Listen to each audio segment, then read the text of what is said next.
पिछले 46 सालों में कर्नाटक से बाहर किसी फैमिली हॉलिडे के लिए नहीं गए, लेकिन वो हमेशा से कश्मीर जाना चाहते थे। कश्मीर उनकी एक ड्रीम डेस्टिनेशन थी। जब उनके बेटे अभिजीत के 12th के एग्जाम्स खत्म हो गए तो वो अपनी वाइफ और अपने बेटे के साथ कश्मीर में पहलगांव गए। पहलगांव जो कि कश्मीर की जन्नत का एक बहुत ही खूबसूरत टुकड़ा है। वो वहाँ घुड़सवारी कर रहे थे, लेकिन उन्हें जरा सा भी अंदाजा नहीं था कि उनकी जिंदगी कैसे तबाह होने वाली है। 22 अप्रैल 2025 को दोपहर के 1:30 बजे वो लोग बेसारन वैली में घुड़सवारी कर रहे थे। एक साथ मिलकर फैमिली टाइम बिता रहे थे, सेल्फी ले रहे थे। उनके साथ कई और टूरिस्ट भी थे। कुछ लोग हनीमून पर आए थे और कुछ उन्हीं की तरह फैमिली वेकेशन पर। लेकिन उनमें से किसी को भी अंदाजा नहीं था कि उन लोगों के साथ कुछ ऐसा होगा जिससे उन सब की जिंदगियां हमेशा हमेशा के लिए बदल जाएंगी और हमारा देश एक ऐसा नज़ारा देखेगा जिसे हम शायद कभी नहीं भूल पाएंगे। वहाँ के लोकल वेंडर्स टूरिस्ट को अपनी चाय, मैगी, खाने पीने का सामान ले रहे थे। सब लोग बहुत एंजॉय कर रहे थे, लेकिन तभी कुछ लोग आर्मी के कपड़ों में हथियार लेकर खुदके से जंगल से निकले। पहले सबको लगा कि ये आर्मी का कोई ड्रिल है, क्योंकि कश्मीर में अक्सर आर्मी की ट्रेनिंग के लिए ऐसे ड्रिल्स होते रहते हैं। पर फिर बिना किसी वार्निंग के एक गोली चली। आवाज इतनी तेज थी कि लोग समझ ही नहीं पाए कि अचानक हुआ तो हुआ क्या। लेकिन जब पहला टूरिस्ट नीचे गिरा और उसकी दर्द भरी चीख उठी तो सबको समझ आया कि कोई आर्मी ट्रेनिंग नहीं है, बल्कि उन सब पर एक अटैक हुआ है, एक टेररिस्ट अटैक।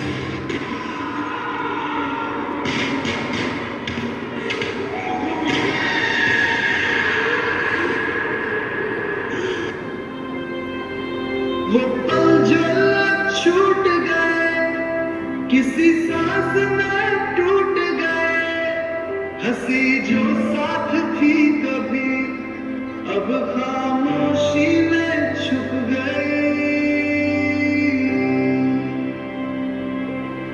चलते थे साथ जैसाए, कहाँ चले गए वो, पापा की वो हंसी अब सिर्फ तस्वीरों में रह गई।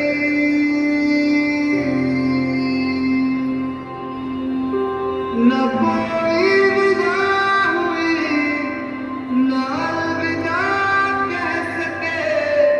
एक सुबह थे वो जिंदा, शाम में चल दिए।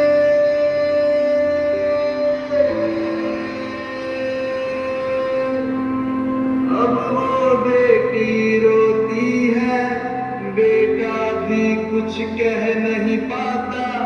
जो आए थे जीने पर वो यादों में ही रह गए।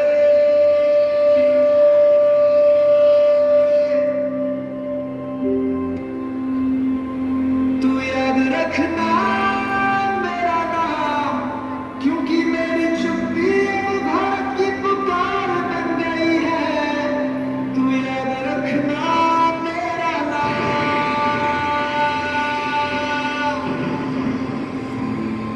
उन आतंकियों को और इस हमले की साजिश रचने वालों को उनकी कल्पना से भी बड़ी सजा मिलेगी। हमारे देश की हर माता, देश की हर बहन को और देश की हर बेटी को आज समर्पित करता हूं। ऑपरेशन सिंदूर।